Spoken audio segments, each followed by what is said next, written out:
Hello there, this is OXDAO. Um, After sharing Western crypto materials with Chinese, I'd love to share something from China with the world. Okay, let's see what happened in Chinese crypto world recently.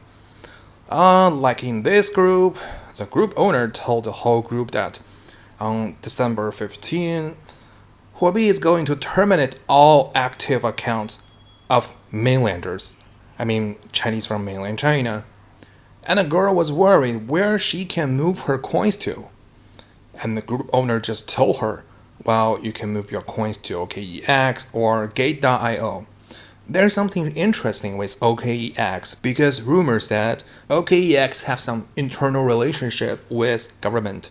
And some of their shareholders are also shareholders of major companies listed in Chinese stock exchange. So you can tell they are important tax contributors to local authorities and national taxation system. That's why government support them on their traditional business and maybe even support them on OKEX, crypto business. How about Gate.io? It's a very old Chinese exchange.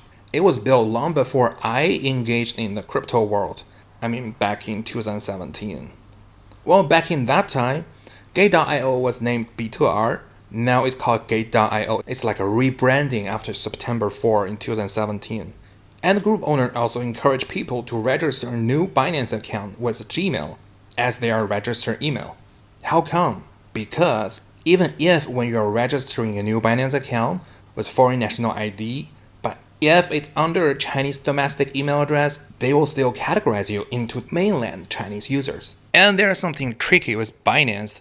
They are technically not expelling Chinese users, they are simply restricting registration with Chinese domestic emails and phone numbers. So even if you're still Chinese national, as long as you register a new Binance account with a different email address and phone number, that's an okay solution, right? When it comes to notarization, well, the KYC procedures on Binance are classified into 3 layers. So if you only want to use the primary level, like you can only withdraw and deposit 2 BTC per day, so you don't need to get KYC'd. So far, if you are a US user of Binance Exchange, you have to log on to Binance.us. Because with US IP address, you can log in the main webpage of Binance, Binance.com. Well, it's still easier for mainland Chinese to use Binance because with mainland Chinese IP address, it's still accessible to Binance Exchange, the main website. There's still something even more hopeful. What is hopeful?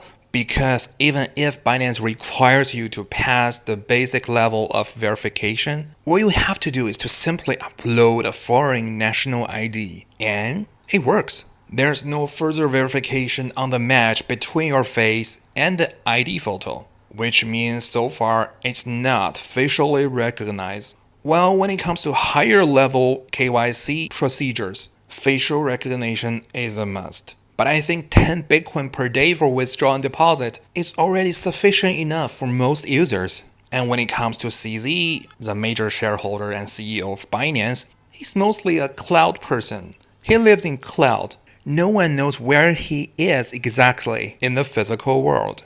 In the past, there were 2 dumps on crypto every single year. One is around Christmas, dump from Western investors, and the other one is around Chinese Spring Festival, Chinese New Year. That's another major dump from Chinese holders. Oh, they are not holders, they are simply investors because holders don't dump. Well, maybe they do. They dump a little, they dump partially their assets in exchange for fiat currency to show off in front of people during the Spring Festival. But now, the only major dump is Christmas. Because Chinese crypto circle no longer officially exists. Like this group owner said, he said Americans need money for Christmas, so they will dump partially their asset around Christmas, so there will be fluctuation before and after Christmas, but after that, it's still a bull market. That's what he said. And to the worst, the bear stage will only last till June next year, 2022. And you know what? Metaverse, different projects of metaverse are listed on Chinese national TV channel, CCTV. It could be Chinese government are less stringent on metaverse projects, Or it will be a hint that China is going to launch its own metaverse project in comparison to the existing Western metaverse projects. Guess what? There was an announcement from AOFX. Exchange. It's a Chinese exchange. They said their tech team is cooperating with local police, and therefore there was some maintenance of their exchange system, and people's login was temporarily suspended. Do you buy that? Temporary suspension? For God's sake. Usually it means termination. That's the common excuse most exchanges use before they are actually fleeing with people's money and abandon their exchange. Well, not necessarily before, maybe after. The management team will be already long gone by now. They're spending their hard-earned dollars, hard-scammed dollars in Dubai or what? And this is a service group of Poloniex. Previously, there was heated talking every single day in the group. But now you see, the admin no longer respond to people. And the last word the admin said was, I will send you a private message. And after that, there was no further response. Why? Because Poloniex was acquired by Justin Sun. Justin Sun may be already a US resident, but I think by citizenship, he is still a Chinese national.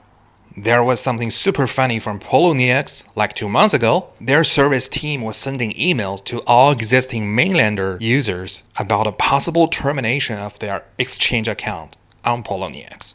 But like an hour after that, they withdrew the message. And Justin Sun was calling his own team dumbass because literally he was never going to dump Chinese users.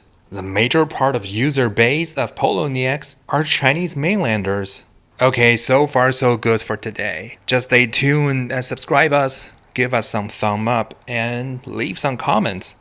See you next time.